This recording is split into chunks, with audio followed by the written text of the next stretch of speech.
King Harris said he surpassed Michael Jackson. Antonio Brown responds, that's ugly. It started like any other night in Atlanta.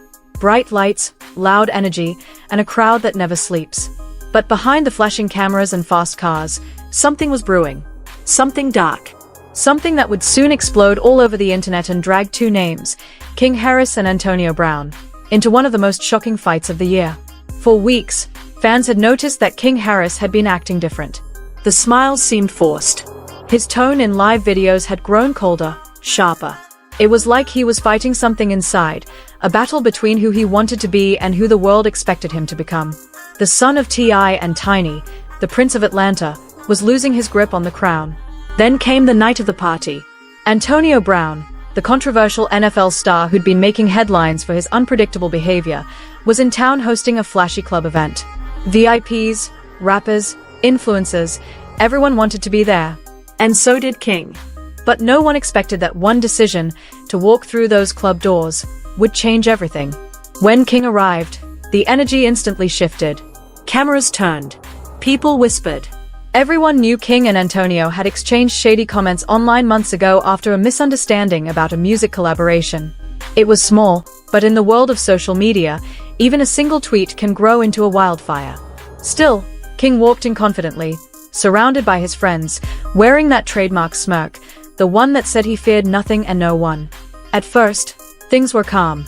The music was loud, drinks were flowing, and King was in his element, until Antonio Brown decided to make his move. Standing on stage, mic in hand, Antonio began joking about the younger generation, calling them spoiled, soft, and lost. The crowd laughed. But then he looked directly at King and said, "Some of these young boys only famous 'cause of they daddy." The whole room went silent. King froze. The smirk faded. His eyes locked on Antonio. Everyone could feel the tension. A few of King's friends tried to laugh it off, whispering for him to chill. But King wasn't built to be disrespected publicly, not like that. Especially not in Atlanta, where his father's name carried power.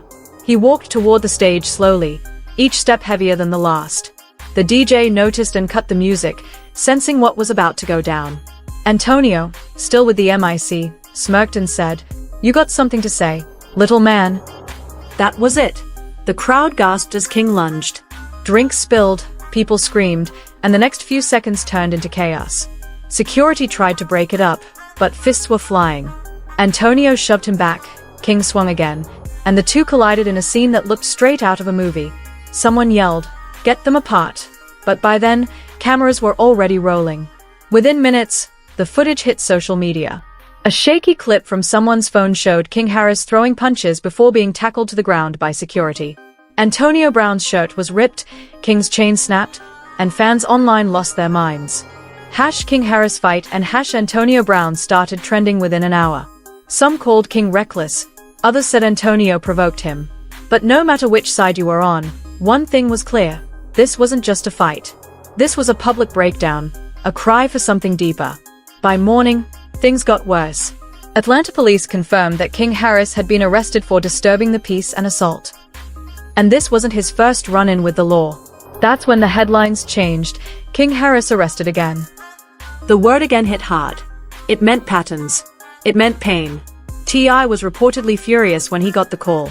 Sources close to the family said he was devastated and embarrassed, pacing the floor of his mansion, trying to figure out where things went wrong. Tiny, on the other hand, was heartbroken. She couldn't even bring herself to speak to reporters. Inside their home, the energy was heavy. Their son was in trouble again, and this time, it was all over the internet. Everyone had an opinion, fans, bloggers, even celebrities. Boosie went live, saying, "Man, I need to get that boy. He will do that." Other rappers defended King, saying he was just reacting like any young man who got disrespected. But deep down, even T.I. knew this wasn't just about a fight. This was years of pressure catching up to his son. King had grown up in a spotlight he never asked for, always compared to his father, always watched, always judged. Every mistake turned into a headline, every bad day into a meme. When King was finally released, cameras surrounded him. He looked tired, broken, but still defiant. Reporters shouted questions. "King, what happened? Do you regret it?" But he stayed silent. Only later, on his Instagram Live, did he finally speak. "You'll think I'm some soft kid who don't stand on business," he said, voice shaking slightly. "But ain't nobody gonna disrespect me or my family." The comments section exploded. Some praised him for standing his ground, others called him immature. But it was his father's reaction that everyone waited for. 4 hours, T.I. stayed quiet. Then, late that night, he posted a video that broke everyone's heart. Sitting in his car, eyes heavy, T.I. said, "As a father, this one hurts. You raise your kids hoping they learn from your lessons, not repeat your mistakes." You could feel the pain in his voice. This wasn't T.I. the rapper talking. It was Clifford Harris, the father, the man who'd fought his own demons and now had to watch his son face his. He ended the video with a message that left fans in silence. "I love my son, but love don't mean I can't be disappointed." The internet erupted again. People flooded T.I.'s comments with support, while others criticized him for putting his emotions online. But those who really knew T.I. said that was his way of coping, of trying to reach his son through a world that only listens when things go viral. Meanwhile, Antonio Brown wasn't staying quiet. He went live too, laughing, calling King a little boy who couldn't handle real pressure. He played the victim card, saying he didn't even swing first.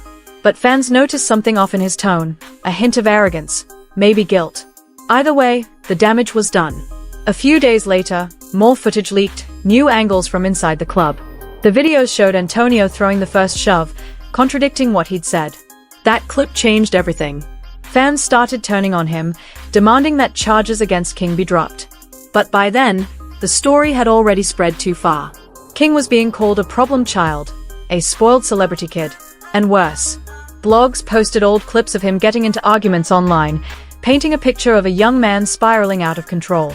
Behind closed doors, T.I. and Tiny were struggling to hold their family together. Insiders said there were constant arguments. Tiny wanted to get King therapy, while T.I. insisted on tough love. He believed King needed to face consequences, not comfort. But the truth was, both parents were scared. Scared of losing their son to fame, to anger, or to himself. Weeks passed, and things went quiet. King stopped posting.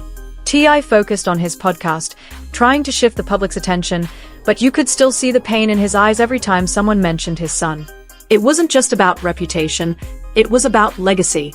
He'd worked his whole life to build something, and now it felt like it was crumbling in front of him. Then, one morning, a new video appeared. It was King again. But this time, he wasn't angry. He looked calm, almost broken. Sitting in a dimly lit room, he spoke directly to the camera. "I know y'all got a lot to say about me," he began. "And yeah, I messed up. But I'm tired of y'all acting like I ain't human. I made mistakes, but I'm learning." The raw honesty shocked everyone. Fans flooded the comments with love. "This the realest thing he ever said," one wrote. Even celebrities started showing support, saying it took courage to admit when you've gone too far. T.I. reposted the video with a simple caption, "Growth." That one word said everything. It was forgiveness, pride, and hope, all wrapped together. But the story didn't end there. Days later, TMZ dropped a bombshell. Antonio Brown had filed a civil suit against King Harris for emotional distress. It was another twist that reignited the drama. Fans accused Antonio of chasing attention, while King's supporters said it was pure revenge. Still, through all the noise, one thing became clear. King wasn't backing down anymore. In his next appearance, at a community event with his father, he spoke publicly about the fight. "Sometimes you gotta fall hard to understand who you really are," he said. "I ain't proud of what happened, but I'm proud of how I'm handling it now." The crowd cheered. It wasn't about the fight anymore, it was about redemption. About a young man trying to rebuild himself after falling apart in front of millions. And T.I.? He stood beside his son, hand on his shoulder, tears in his eyes. For the first time in a long time, he wasn't the superstar or the businessman, he was just a dad, proud to see his boy finding his way back. Behind every headline, every viral clip, and every scandal, there's always a human story. One about pain, love, pride, and forgiveness. King Harris's story is far from over, but maybe this was the wake-up call he needed. Because at the end of the day, fame fades, money disappears, but family, that's the one thing that can pull you out of the darkness, no matter how far you fall.